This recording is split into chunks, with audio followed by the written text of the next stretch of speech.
Systematic desensitization, also known as graduated exposure therapy, is a type of behavior therapy used in the field of psychology to help effectively overcome phobias and other anxiety disorders. More specifically, it is a form of counter-conditioning, a type of Pavlovian therapy developed by South African psychiatrist Joseph Wolpe.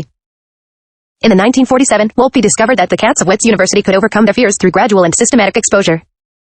The process of systematic desensitization occurs in 3 steps. The first step of systematic desensitization is the identification of an anxiety-inducing stimulus hierarchy. The second step is the learning of relaxation or coping techniques. When the individual has been taught these skills, he or she must use them in the third step to react towards and overcome situations in the established hierarchy of fears. The goal of this process is for the individual to learn how to cope with and overcome the fear in each step of the hierarchy. 3 steps of desensitization. There are 3 main steps that Wolpe identified to successfully desensitize an individual. Establish anxiety stimulus hierarchy. The individual must first identify the items that are causing anxiety. Each item that causes anxiety is given a subjective ranking on the severity of induced anxiety. If the individual is experiencing great anxiety to many different triggers, each item is dealt with separately. For each trigger or stimuli, a list is created to rank the events from least anxiety-provoking to the greatest anxiety-provoking. Learn coping mechanism or incompatible response. Relaxation training, such as meditation, is one type of coping strategy.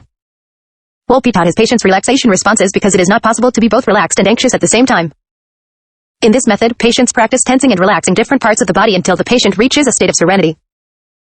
This is necessary because it provides the patient with a means of controlling their fear rather than letting it increase to intolerable levels. Usually only a few sessions are needed for a patient to learn the appropriate coping mechanisms. Additional coping strategies include anti-anxiety medicine and breathing exercises. Another means of relaxation is cognitive reappraisal of imagined outcomes. The therapist might encourage subjects to examine what they imagine happening when exposed to the anxiety-inducing stimulus and allowing for the client to replace the imagined catastrophic situation WITH imagined positive outcomes. Connect the stimulus to the incompatible response or coping method through counter-conditioning. In this step, the client completely relaxes and is then presented with the lowest item that was placed on their hierarchy of severity of anxiety. When the client has reached a state of serenity again after being presented with the first stimuli, the second stimuli that should present a higher level of anxiety is presented. Again, the individual practices the coping strategies learned.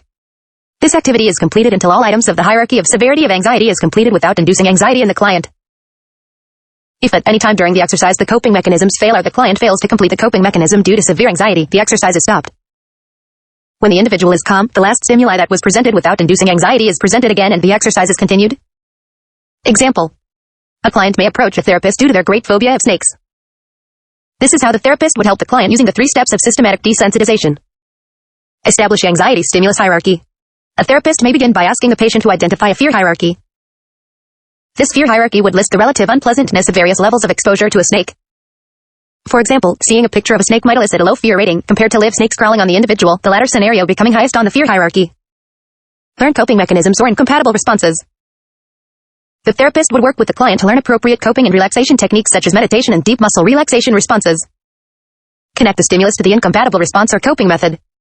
The client would be presented with increasingly unpleasant levels of the feared stimuli from lowest to highest while utilizing the deep relaxation techniques, i.e. progressive muscle relaxation previously learned. The imagined stimuli to help with a phobia of snakes may include a picture of a snake, a small snake in a nearby room, a snake in full view, touching of the snake, etc. At each step in the imagined progression, the patient is desensitized to the phobia through exposure to the stimulus while in a state of relaxation.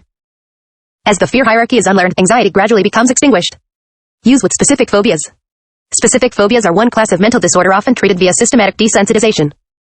When persons experience such phobias, for example fears of heights, dogs, snakes, closed spaces, etc., they tend to avoid the feared stimuli. This avoidance, in turn, can temporarily reduce anxiety but is not necessarily an adaptive way of coping with it.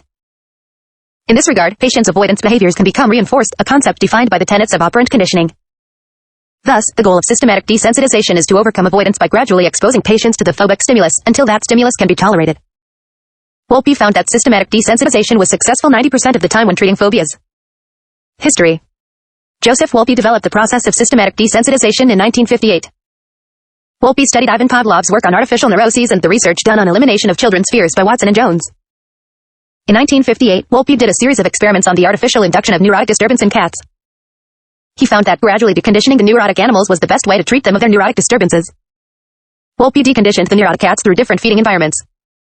Wolpe knew that this treatment of feeding would not generalize to humans, and he instead substituted relaxation as a treatment to relieve the anxiety symptoms. Wolpe found that if he presented a client with the actual anxiety-inducing stimulus, the relaxation techniques did not work.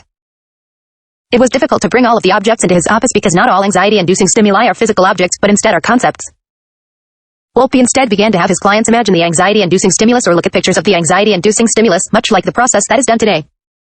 Recent use. Desensitization is widely known as one of the most effective therapy techniques. In recent decades, systematic desensitization has been used less and less as a treatment of choice for anxiety disorders.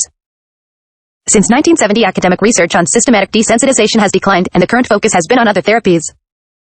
In addition, the number of clinicians using systematic desensitization has also declined since 1980.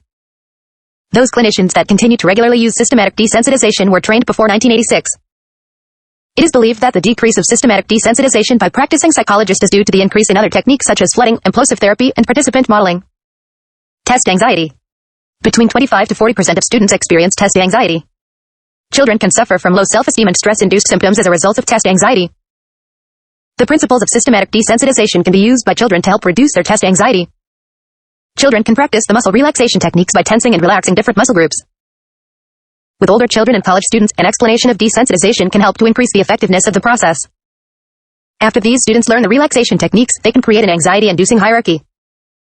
For test anxiety, these items could include not understanding directions, finishing on time, or marking the answers properly.